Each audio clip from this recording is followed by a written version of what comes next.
losing a little bit of today's dollars for tomorrow dollars. It makes always sense. Always putting in yourself to reevaluate your policy. It's what we've done. It's why we consistently have 5-star reviews. It's why we have 80%, 87% occupancy, and it's why we're receiving 100% cash on cash for our short-term rentals. No question. So here's a post for the short-term rental hosts that are out there. Whether it be Airbnb, VRBO, it really doesn't matter. And I've actually seen this question pretty regularly on the forums that are out there, which is when you have a guest complaint, how do you handle it? And then, of course, depending on the guest complaint. So somebody might say, when this happens, what should I do? Should I refund? How do I address it? That kind of stuff.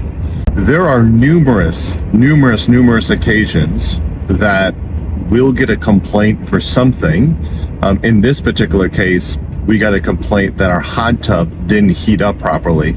And the people said they had booked the property just specifically for the hot tub, and the hot tub wasn't working, it wasn't heating, and so forth. Now, we provide videos, step-by-step videos of how to, completely set up the hot tub, how to turn it on, how to turn it from eco mode to standard mode, how to change the temperature, how to work the jets, all the things. We create a video for it, just as any host should. However, we had a guest just recently that went out there, and they were basically like, we can't get it to heat. I won't drive, the hour there and hour back to go set it up for them. It just doesn't make sense, not worth my time. But I did sort of reiterate, hey, did you check the video? Did you, make sure you put the hot tub on, standard mode? Make sure it's not in eco mode. Eco mode is a mode that we keep it on to conserve energy, and so it doesn't heat all the time because you'll have a lot of evaporation. But basically, make sure you have a standard mode, which is one button you have to push. And, did you turn it up to 140 degrees? Oh, and by the way, because it is colder at night, I'm here in Atlantic, around 40 degrees or so, make sure that when it's in the heating process that you keep the lid shut, because if it's open, obviously to the elements, and you're trying to heat it, it can take longer. This person, there 3 nights, couldn't do it any of the nights. And sent a text and basically was like, oh, it's only going to heat up to 99 degrees. There's something broken. I want a refund. Now, I went out there after the person had checked out, had to do some other stuff just to test it, and it heated up to its max temperature with the lid closed on standard mode in about 20 minutes, which is what we actually say to guests is, you want to go and set it for heating for about 60 minutes. So now I'm in a situation where I go, so what is it? I mean, it's guest air. It's completely, sort of their fault. They didn't watch the video. They didn't follow the instructions, for whatever reason. They couldn't do whatever they wanted to do to enjoy the property, and it's completely on them, not on us. We still are refunding this guest. And the reason why we're refunding the guest, one, is because we know they're going to go out and give a really bad review. Even if it's their fault, just because, being in the hospitality industry, just that's what people do. And then secondary to that, we actually, as a host or as a company, do put it on ourselves that we should have made we should have made it clear. We should have made it easier. In this case, I'll be honest with you, I'm not quite sure, because it's literally hit the temperature button up, hit it to standard mode, whatever.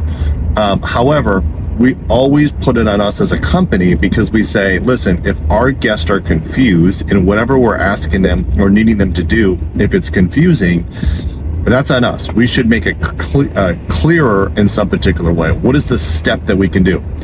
If I simply disregard it, and this is for all business, if I simply disregard it and I just say, listen, they're dumb, they can't figure it out, they're stupid, I'm not going to give you a refund, and I go fight with them, the only thing that's going to happen is I'm going to get a bad review, and then I'm not going to be in a position or be open to reevaluating my processes to see if there is something that I could have done to make it better. By always putting it on yourself or as the company saying, what could have I done better?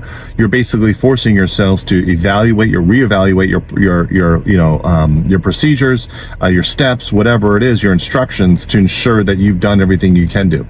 And there are going to be some things that we do and we go, this is as easy as it can possibly get. fit. And that's the case probably with this hot tub. But then there's other cases where we might say, you know what, we probably could have made this a little bit clearer. Let's reshoot the video. We could have wrote out the instructions. We could have done this, that, and the other to make it a little bit simpler.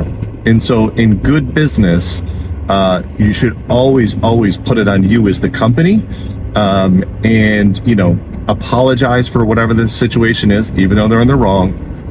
Compensate the person for their time. It's not just about fixing whatever the situation is, but compensating for the time, saying, I apologize, and here's a gesture of my apology. That'll earn you rewards. That'll earn you good reviews.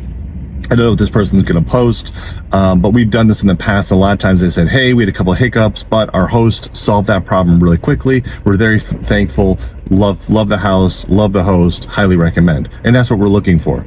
So we're losing a little bit of money today. We're losing a little bit of, you know, today's dollars, what I call it, for tomorrow's dollars. If I was worried about today's dollars and not giving this person a little bit of a refund, I might get a bad review. And that what that means is, yeah, I made some dollars today, but I forever am probably being harmed and not making dollars tomorrow because that review is going to sit in forever. So losing a little bit of today's dollars for tomorrow dollars, that makes always sense. Always putting in yourself to reel out your policy. It's what we've done. It's why we consistently have 5-star reviews. It's why we have 80%, 87% occupancy. And it's why we're receiving 100% cash on cash for our short-term rentals. No question.